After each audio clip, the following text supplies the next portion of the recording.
to control a ventilation later and see how hormones, nervous system influence ventilation.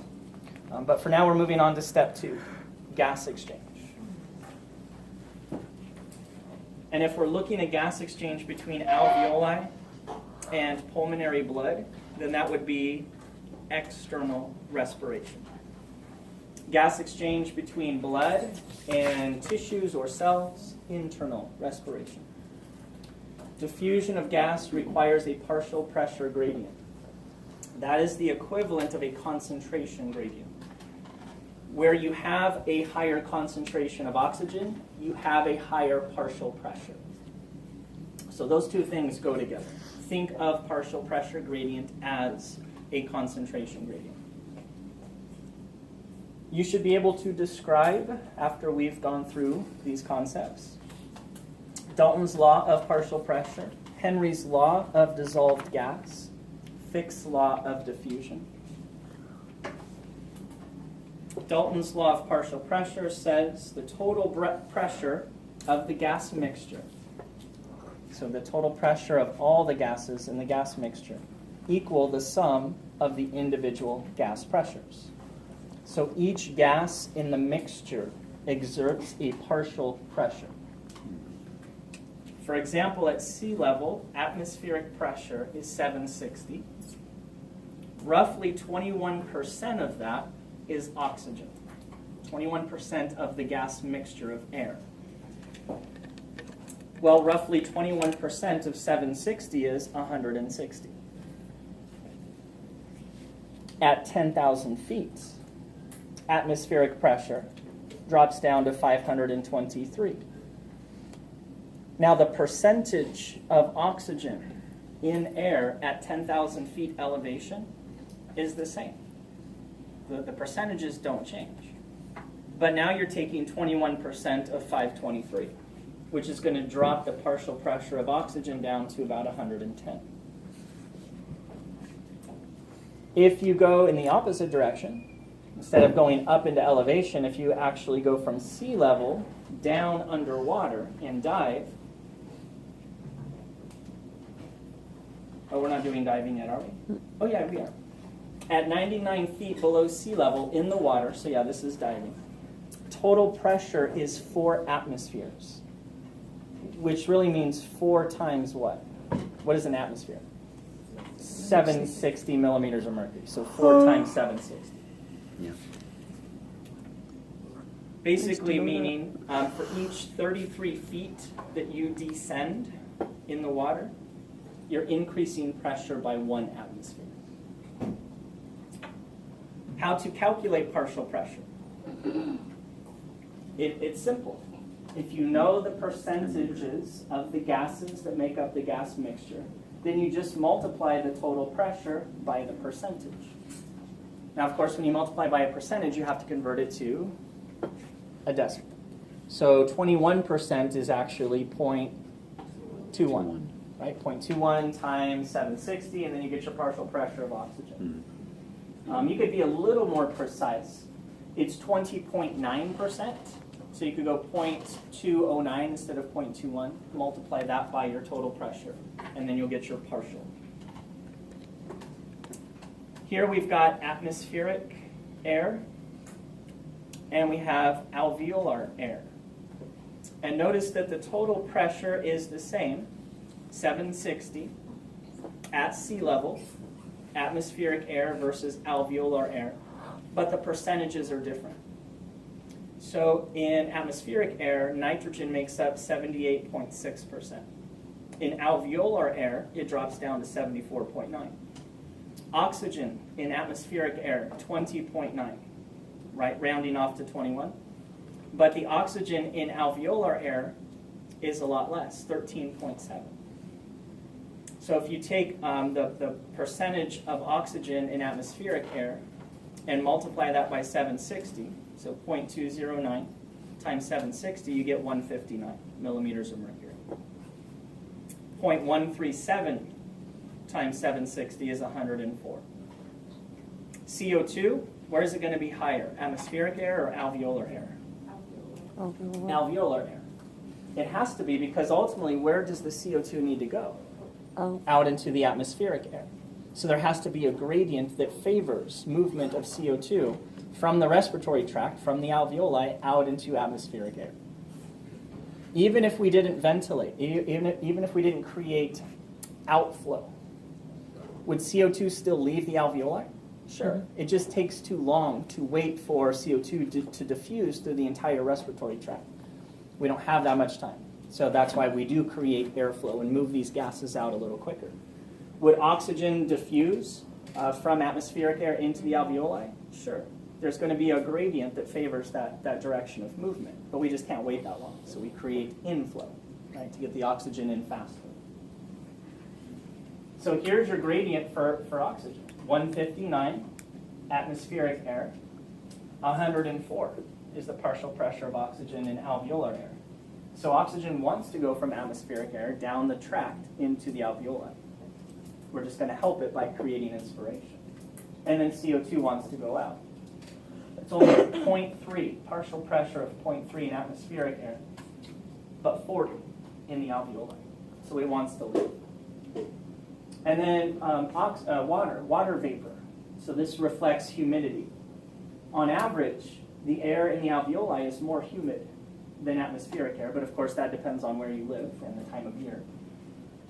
So a partial pressure of 3.7 in atmospheric air compared to 47 in alveolar air. And remember, one of the functions of the conducting airways is to humidify the air. So as air goes down the tract, it is gaining water vapor. We are adding water vapor to it. Does this also mean that since the atmospheric oxygen is higher in the atmosphere than alveoli, does it mean that we're absorbing that much oxygen? No, you're displacing a little bit with the extra CO2 and water vapor, but really you have this dynamic situation going on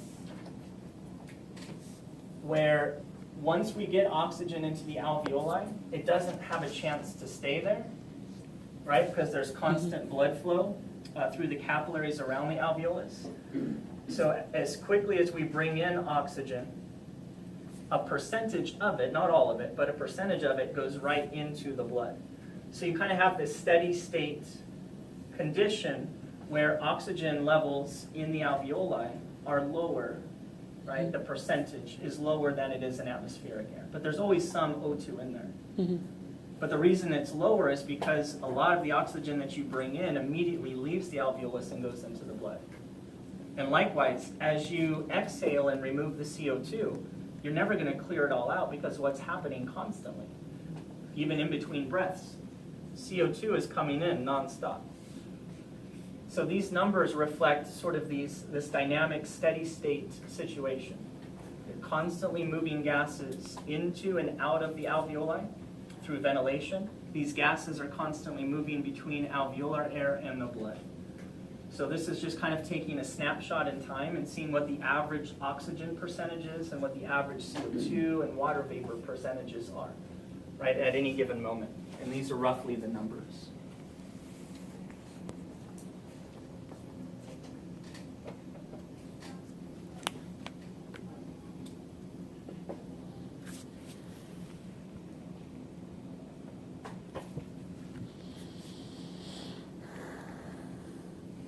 Henry's law of dissolved gas.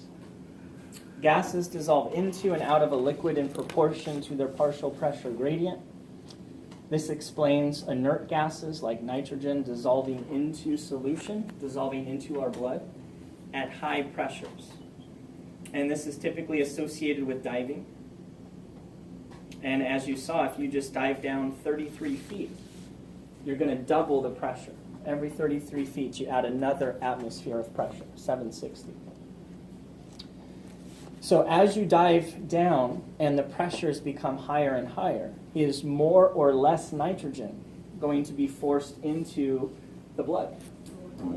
More, because it's at a higher and higher partial pressure. The percentage isn't changing, but the total pressure is going up, so the partial pressure goes up. Nitrogen isn't that soluble in water, so it does take a lot of pressure to drive it into solution. And we typically don't experience pressures high enough to do this unless we're diving. Right? That's when it's a problem. So then you dive down, pressures go up, a lot of this nitrogen is driven, so to speak, into the blood. But then what happens when you start to ascend? You go from 99 feet to 66 feet to 33 feet and to the surface of the water. The pressure is going down, so the partial pressure is decreasing, and nitrogen starts to leave the blood. But the problem is, if you ascend too quickly, it can start to create little nitrogen gas bubbles. And that can cause a lot of pain. It can actually be dangerous for the kidneys, the heart, the brain. And what's it called when you do come up too quickly and you are suffering the side effects of the nitrogen bubbles? Yeah, the bends. Decompression sickness. So what do you do to alleviate that? So the gas gradually and slowly comes out of solution rather than coming out so fast that it bubbles. Make sure you ascend very slowly. Yeah. If you do have decompression sickness, how would you treat that? Get into a hyperbaric chamber, right? So introduce high pressures once again, dissolve the gas bubbles back into the blood, and then slowly reduce the pressure so that it dissolves out of the blood without bubbling. How do you choose when you're in a situation where you don't have enough oxygen to get back to the surface? Then you got to get to the surface to stay alive and deal with the bends. But otherwise, if you can, you're going to take your time. And experienced divers know this. They'll account for that. They'll make sure that they can come up slowly enough. You also offer insurances for divers, like you dive all the time, you pay for like, in case that happens, for the expense of decompression chambers and everything, because that's, you know, if you have, that could be a big expense. I can imagine, yeah. And they would have one on site? No, just like, it's like the insurance that you pay for pays for like helicopter, helicoptering you to something like that. That's Gotcha. part of the like, the little scuba insurance stuff that they sell you on. Makes sense. Little. That would be a large expensive mobile device to do that, to be on site. Henry's law of dissolved gas also explains carbonation of drinks. So at first, you have soda, which is water, basically, flavored water. And we're going to introduce carbon dioxide. Well, as you saw, the partial pressure of CO2 in atmospheric air is very low. It exerts a pressure of 0.3 millimeters of mercury. So you're not going to get very much CO2 to dissolve into your beverage if you just expose the water to atmospheric air. But if you can increase the pressure of the CO2 by, for example, taking a plunger and pushing down on the air compartment, reducing the volume of the air compartment, which increases the pressure of all the gases inside, and let's say it's all CO2, it's just CO2 in there. As you drive the pressure up, you're increasing the partial pressure gradient for CO2 to leave the air compartment and enter the fluid compartment. So you're driving it in, so to speak. So the first thing that has to be true for this to work, the gas, CO2 in this case, has to be soluble in water. If it's soluble in water, then you know you can drive it into the fluid compartment. You just need pressure. So we expose the cola to really, really high partial pressure of CO2 and drive tons of CO2 into the fluid. And then you seal it, right? So now you have your carbonated drink. Well, what's going to happen when you open the drink and you break the seal? Well, the air compartment is no longer going to be at a really high pressure, right? Very quickly, the gases in the air compartment are going to leave, and your pressure in the can is going to equilibrate with atmospheric pressure, where the partial pressure of CO2 is 0.3. So now you've got a really high partial pressure of CO2 in the fluid, because we drove tons of CO2 into the cola when we created the soda and then sealed it. So now it's high pressure in the fluid, low pressure in the air compartment. So what happens? CO2 leaves. Gases are just going to do one thing, move down their partial pressure gradients. So here you had almost no partial pressure in the fluid, a very high pressure, partial pressure in the air compartment, and that drove it into the fluid. Now it's really high in the fluid, but now it's low in the air compartment because we broke the seal. No longer high pressure, now it's just atmospheric pressure. So now the CO2 comes out of solution into the air compartment. It's not super rapid. It takes, hours for the carbonated drink to go flat, for all that CO2 to leave. It takes a little while.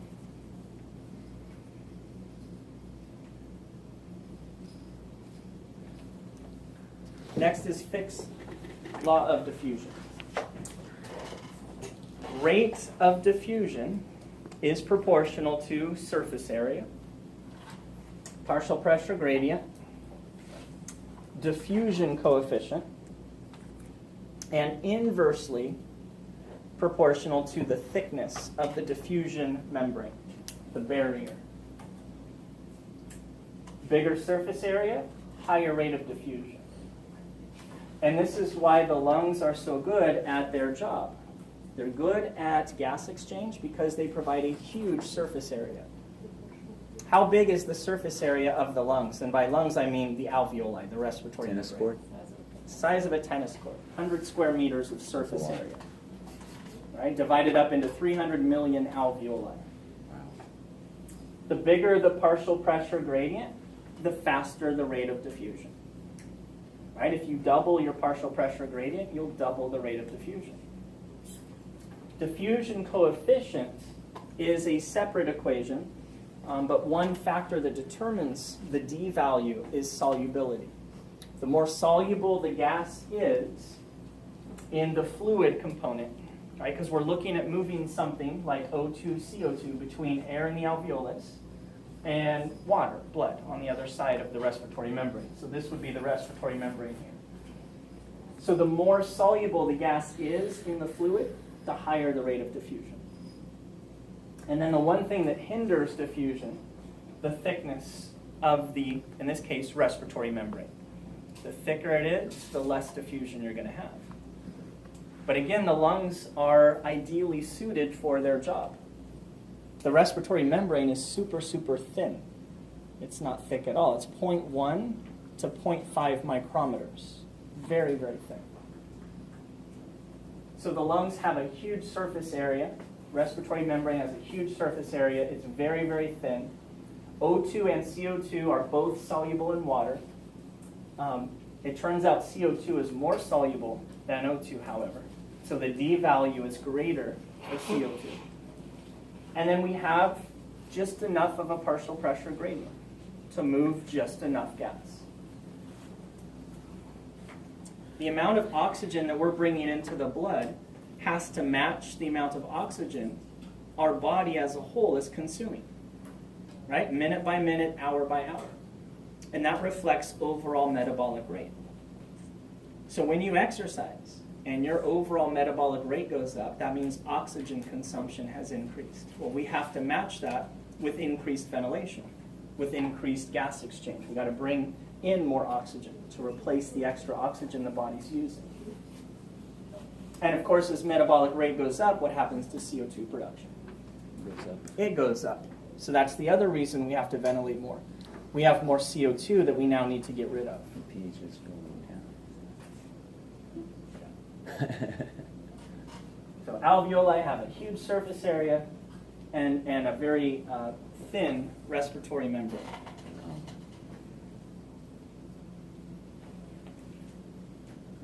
So here we're going to look at that D value. And the D value, if CO2 is 20 times more soluble in water than O2, that doesn't mean the D value is 20 times greater for CO2. Because again, diffusion coefficient, there's an equation, and there's many factors that determine D value. Solubility is just one.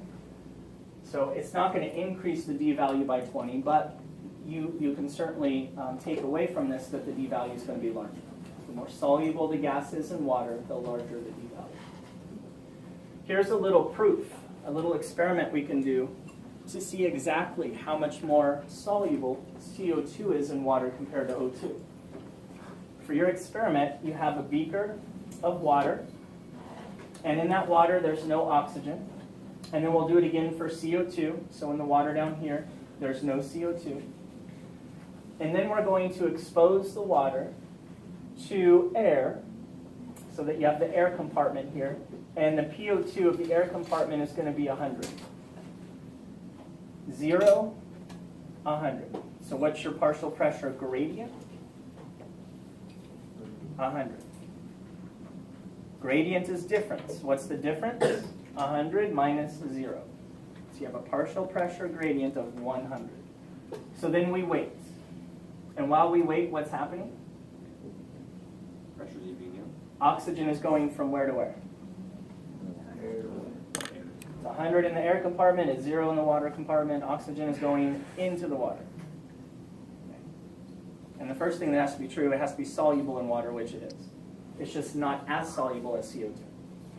So we wait for equilibration. Equilibration means enough oxygen has moved into the water compartment to raise the partial pressure of the water compartment to match the air compartment. So they're both at 100.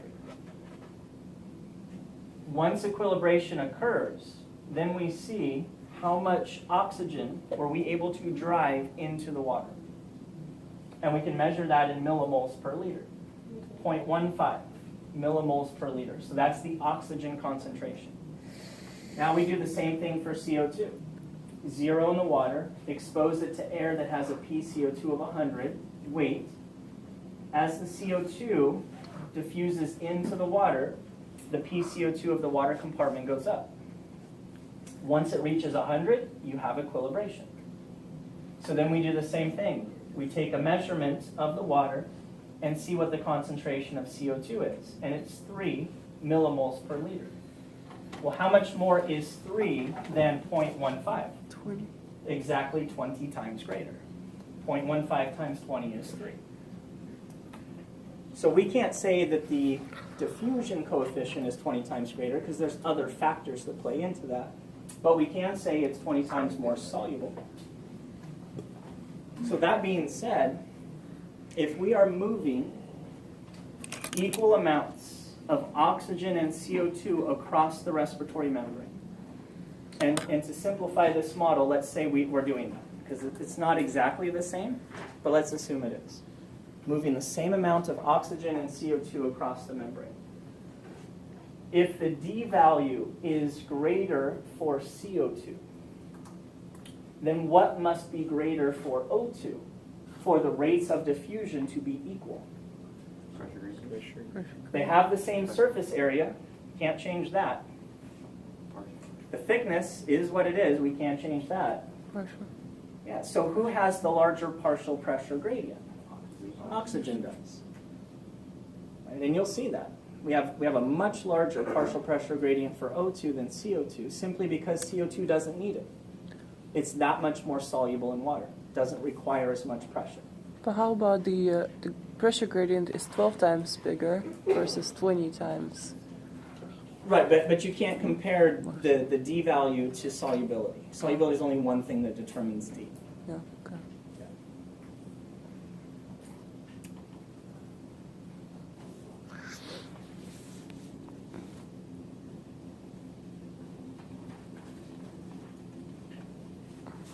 Now, if the partial pressure gradient for oxygen is 12 times greater than the partial pressure gradient for CO2, how much larger is the D value for CO2 compared to O2? The Hassen map is 12 times. If I'm saying that the rates of diffusion are equal, then it would have to be 12 times, exactly. But the rates of diffusion aren't exactly equal, as you'll see. They're close, they're similar.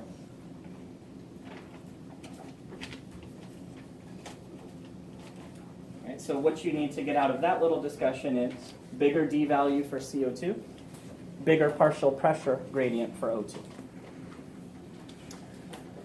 So now we'll look at partial pressures of oxygen, followed by CO2. And we're going to compare atmospheric partial pressure to alveolar partial pressure to arterial blood partial pressure to venous blood partial pressure to tissue partial pressure. And yes, you need to know all of them.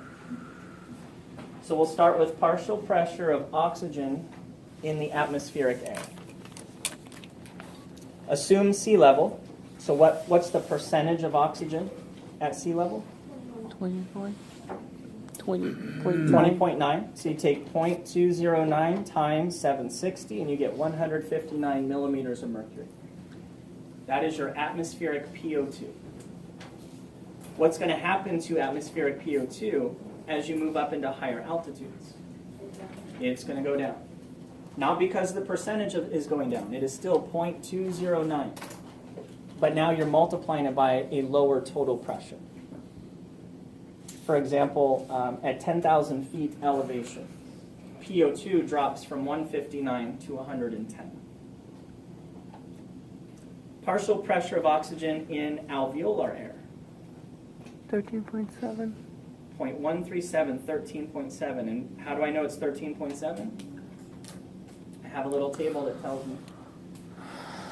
Okay, so here's alveolar air and oxygen, 13.7. So I knew I had to multiply 0.137 times 760, the total pressure. Sorry, the total pressure, to get 104. Do you want us to memorize all the percentages? Just oxygen. Just remember the percentage for oxygen. That's the big one. As far as the actual partial pressures of O2 and CO2, you should know both in each of these different locations.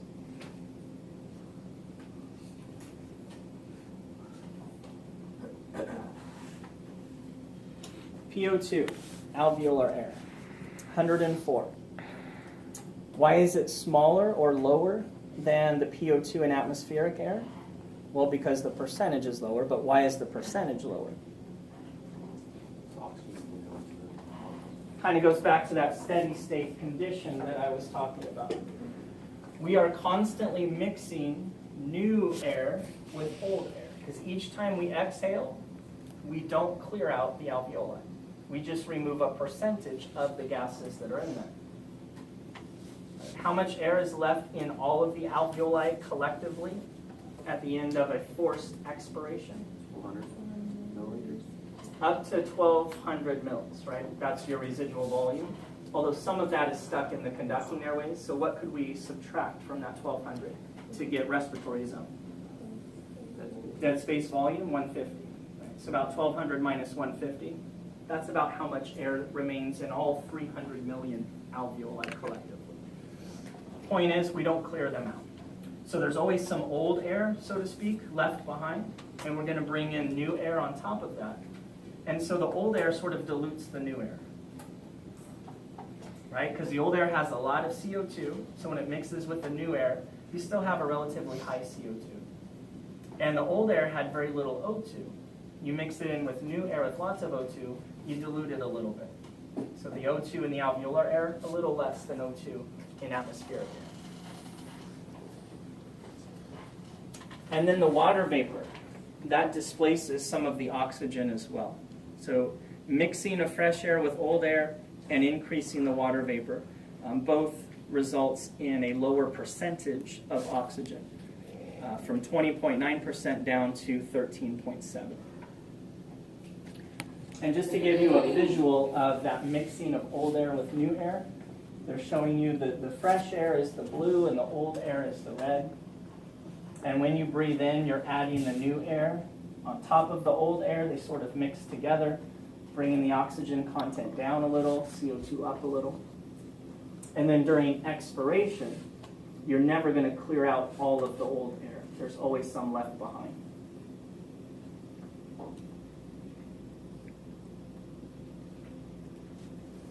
Partial pressure of oxygen in the arterial blood, so arterial PO2. It's going to be very similar to, notice the equal sign is wavy, similar to, not exactly the same. And I'll explain why. Arterial PO2 is similar to alveolar PO2. Assume equilibration occurs. So as blood enters the pulmonary capillary, it has a low PO2. This is venous blood, right? Deoxygenated blood. So it's at 40. As the blood goes through the pulmonary capillary, what's going to happen? It's going to go from 40 to 50 to 60 to 70 to 80 to 90 to 100. Can it go higher than 100? Not if it's 100 in the alveolus, right? All you can do is use up your gradient. So as soon as it reaches 100 in the blood, you've equilibrated. That's it. Can't add any more oxygen. So when the blood leaves the pulmonary capillary, it does have a PO2 of 100. But what's going to happen to this pulmonary venous blood on its way back to the heart? They used What's going to get mixed in with it? CO2. A little bit of systemic venous blood. From what? The lung itself? From which vessels? You have systemic blood flow through the lungs. You have pulmonary blood flow through the lungs. Pulmonary blood is just going through these pulmonary capillaries. The systemic is nourishing the tissue of the lungs. Well, what's the name of the systemic vein? Bronchial vein. So those were the two vessels most of you didn't label on the pre-lab. Bronchial vein, bronchial artery. That's why you won't forget them. I know. Okay, and where do you find them? Next to... In the walls of the airways. Right? So in the adventition, that sleeve of connective tissue around the airway, you have nerves, lymphatics, and your systemic arteries and veins, the bronchial arteries and veins. So remember, we talked about this last week. It was weird, it seems illogical, but some of the venous deoxygenated blood in those bronchial veins goes right into the pulmonary veins. And so you dilute the oxygen a little bit. And that's why I can't say it's equal to. It's just very similar to. So by the time you leave the pulmonary capillary and get back to the heart through the pulmonary vein, you've lost about 4 millimeters of mercury. No, there's one other. Now, as they often do in the undergrad level physiology books, especially the A&P books, they tell you little white lies so that they don't have to explain things as thoroughly. Wow. This isn't really 100. 104. What is it? We just calculated it. 104. It's really 104. So what is the PO2 of the blood when it immediately leaves the pulmonary capillary? 104. But once the venous blood from the bronchial veins mixes in and dilutes it a little bit, it drops down to 100 at that point. So if you were to draw this, good thing I'm a good artist, huh? Totally sarcastic.